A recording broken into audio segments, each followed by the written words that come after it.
Welcome, ladies of Women's Empower Network. I'm Christine Baker, and I am one of the founders of Women's Empower Network. And I thought it would be a great idea to interview Jini Wimmer, the creator of this wonderful gathering of women. I've known Jini since 2004. Yes, 2004. And so I inspired her to join with Amos in the Empowered Network TV, and she decided to take on the Catapult program. And I'm so happy that she did because it's giving me an opportunity to expose myself even more. But I want to hear what Jini has to say about why she did this, what her background is, what her services are that she's offering, and tell us all about it, Jini.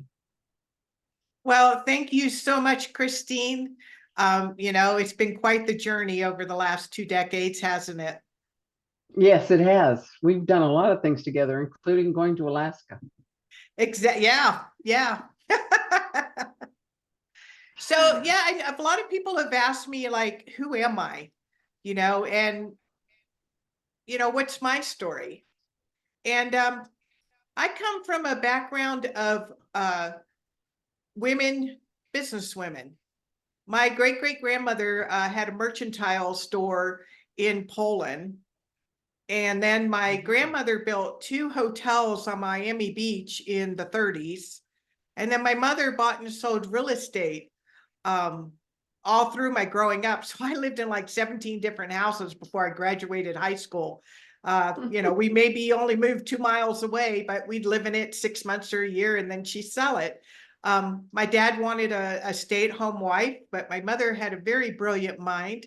So she found a way to make both work and still have dinner on the table at 5 o'clock. It was very, very traditional. There was a Great. lot of drama in her life. Oh, yes. So the fact that my father brought so much stability to our family, I didn't realize it at the time, but it was really a gift. She had a lot of emotional uh traumas in her life of kind of being powerless as a woman and being overrun at that time for her, the Catholic Church. They took her children from her. Long story, a lot of drama. So it made her emotionally unavailable. She was very, very distraught. So children would be seen and not heard. Just do as I say, not as I do. That was another one of her favorite lines. Um, but the line, the straw that broke the camel's back is at 16, she arranged a marriage for me. And Ah, there was no way on God's green earth I was going through with that, because all I saw is I would be stuck at home with 4 kids around my ankle and my husband going out and playing golf and bowling and having fun. And I next day just left home and never went back. So I had to learn really fast how to be self-sufficient, how to take care of myself. And when I was younger, I didn't see the person's personality. I just saw the goodness in people. So unfortunately, I got taken advantage of a lot. um, I was a doormat. People walked all over me, and it was so hurtful because I didn't understand. I didn't understand why it was happening. I didn't understand about the personality that we present, you know, that so many of us are stuck, what I call stuck in the body on auto programming and not in touch with that goodness, that higher part of ourselves. So I shut Jenny, down. yeah. How did you start to get out of that? Oh, reading. I remember Wayne Dyer, Your Erroneous Zones. Um, I've read hundreds of books. I've been to hundreds of workshops and seminars. I mean, self-help, was a big thing. And so I did that for like 40 years. And I remember at some point in that journey, it's like, I have the books on my shelves, I have the courses on my shelf, but I wasn't doing the work. It was just, oh, you go there, it sounds good, it feels good, and then you leave and you just go back to the same old, same old. you know. But you definitely started applying it somewhere along the line. I met you in 2004 when we were both studying with Greg Bear and Real Love, which how that must have impacted you. You know, You had a that was good a time. pivotal, that was a huge pivotal training. I mean, if I know we have some coaches in the group that work with mother-daughter relationships, but doing Real Love was extremely pivotal. And because I put it to work, I had a support group in my family for about, in my home for about a year and a half practicing the principles. So then I started applying, I healed myself. My mother didn't change, but I Mm. healed so that my interaction with her changed. I didn't revert to that little girl every time I got around her. I stayed in my center and my wholeness and who I was. And therefore it actually created an avenue for her to open up and tell me her stories of her life, which really explained so much, Oh, so wow. much. Yeah. And how did that help affect you? You're a mother of two fine young men. How did that evolve as you did the trainings that you did? Wait, I missed the first part of that. Ask me again. As the mother of two young men, how Oh, did your relationship with them evolve as you learned more? And what did they take away from that? you know, when I first have my kids, and I didn't think I was going to have children, but then I got pregnant with my first son, and I realized that I didn't have to raise them the way I was raised, that I had free will and I could change and raise them differently than I was raised. And so I feel really good. I did a lot of good things. And because my mother was so controlling and tried to decide everything for me, of course I did like the pendulum swing. And my favorite line was, well, honey, this is the way I do it, but there's 1,000 other ways to do it. You know, so I allowed them to evolve into the young men that they came here to be and who they wanted to be. And I always support them, whatever adventure they're on. I don't judge it. It may not be my taste. I would not prefer it for them, maybe sometimes, but I don't let them know that. I just lovingly support them and there when they need me. Hmm. And I know you have done several different kind of startup things, including a spiritual magazine that you attempted to do, maybe ahead of its time, in Albuquerque. What were some of the things that you felt were the most important business things that you evolved through? We've talked about your family, your mother, and your sons, but in being more of an entrepreneur and being where you are today. You know, that was my first, I dreamt about it for a year to be a publishing. Once I found graphic design and found out I had a real passion for it, I dreamt about that.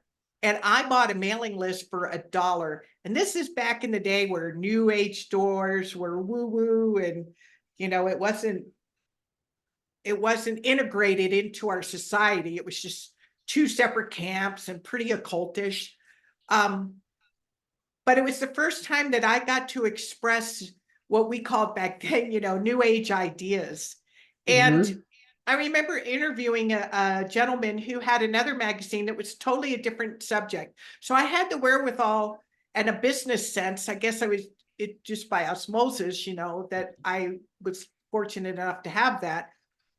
And one of the profound things I realized is he made the comment that very specific. He made the comment of, I call as many businesses, you know, for advertising until I get X amount of dollars.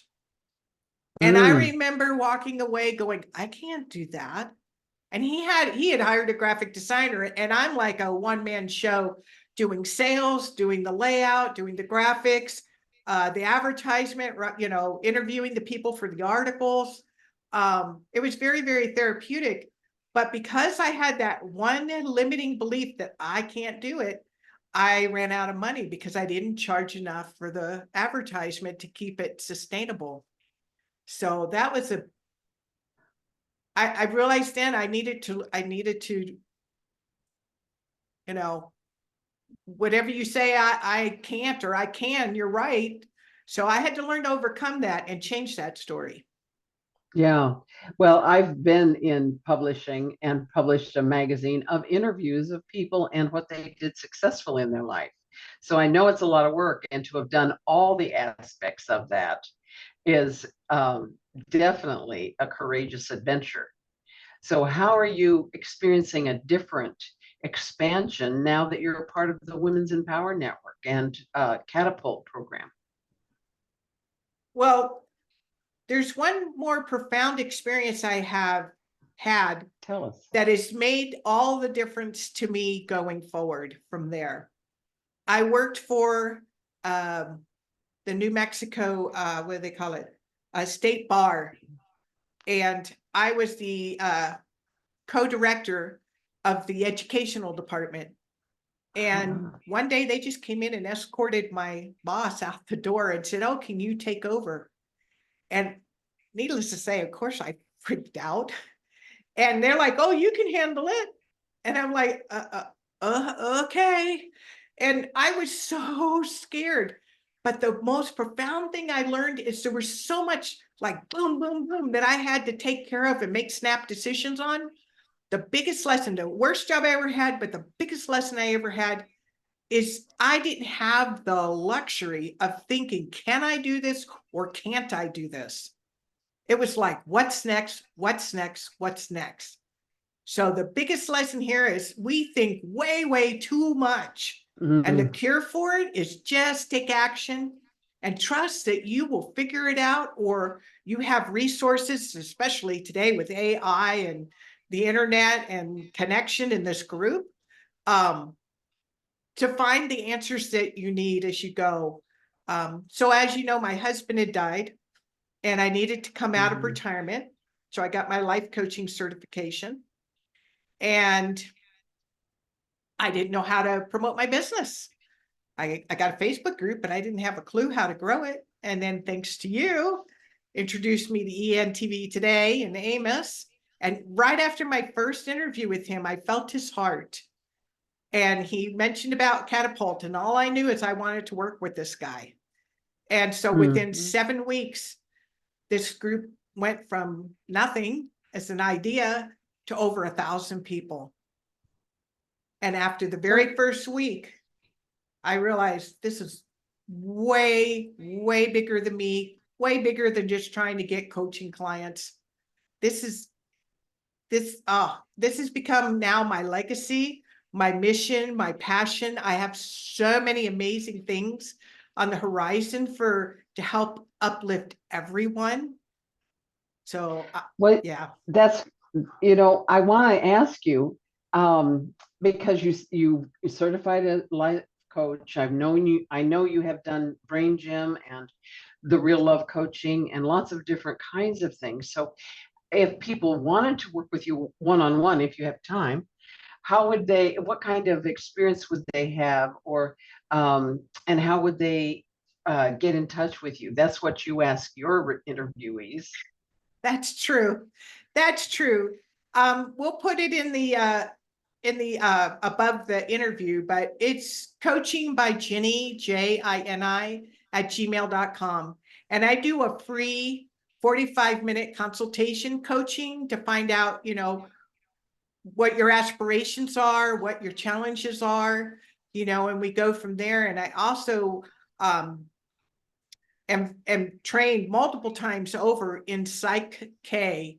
If you ever want to learn more about that, it's all capital letters Psych without the E on the end -K.com.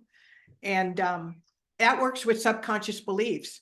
So you consciously choose to do something, but then you sabotage yourself or you don't do what you say you're going to do. And that's it. It's a really fast way to rewrite the old scripts, the old programs, so you can be in alignment with what you want. So I work with people doing that. Later this year, I developed a course that I beta tested, whether you have a business or not. It is laying the foundation, especially it's men too. Absolutely. I love men, but I understand women and being a woman, and there's a foundation and a cultural thing. Like, I do this compromise exercise, and it's like, how many times do we say yes when we really wanted to say no? Or how many Mhm, times do we just go along because we didn't want to rock the boat? I mean, this is a cultural, actually, it's universal. It's world, mhm. it's all women everywhere. We're conditioned to just kind of take it, just kind of, don't rock the boat and go along. And in this exercise, you end up going all the way back to your childhood, to when the first time you were taught to compromise yourself. And it could be the most benign thing, but they add up over time and then they become a habit. So being able to just recognize it, not good or bad or judgment, but when you can recognize the pattern and in what ways that you compromise yourself, you can learn to stop doing that and just really come into the fullness of who you're meant to be. Sounds wonderful. Sounds like the source of empowering women. And as we know, is it the Dalai Lama that said that the world will be changed by the women of the West? Yeah, Somebody said that. 2009. Mm-hmm. So here we are gathered together, and I encourage anyone who wants to know more to look at some of the videos that you have done with other women, and to find out more about how they can be involved. Anything else you want to share, Jenny, to inspire your tribe? I read this quote quite often, that is really inspirational to me. If I can get my screen to go up, here we go. This is an excerpt from the book A Return to Love by Marianne Williamson. It is our deepest fear is not that we are inadequate. Our deepest fear is that we are powerful beyond measure. It is our light, not our darkness, that most frightens us. We ask ourselves, who am I to be brilliant, gorgeous, talented, and fabulous? Actually, who are we not to be? You are a child of God. Your playing small doesn't serve the world. There's nothing enlightened about shrinking so that other people won't be insecure around you. We are all meant to shine as children do. We were born to make manifest the glory of God that's within us. It's not just in some of us, it's in everyone. And as we let our own light shine, we unconsciously give other people permission to do the same. And we liberate from our own fear. Our presence automatically liberates others. I really sit with that a lot. Very good, very good. Well, thank you, Jenny, for giving me the opportunity to do this with you. Well, thank you, Christine. It was fun. Thank you so much. Now people know your story. All righty.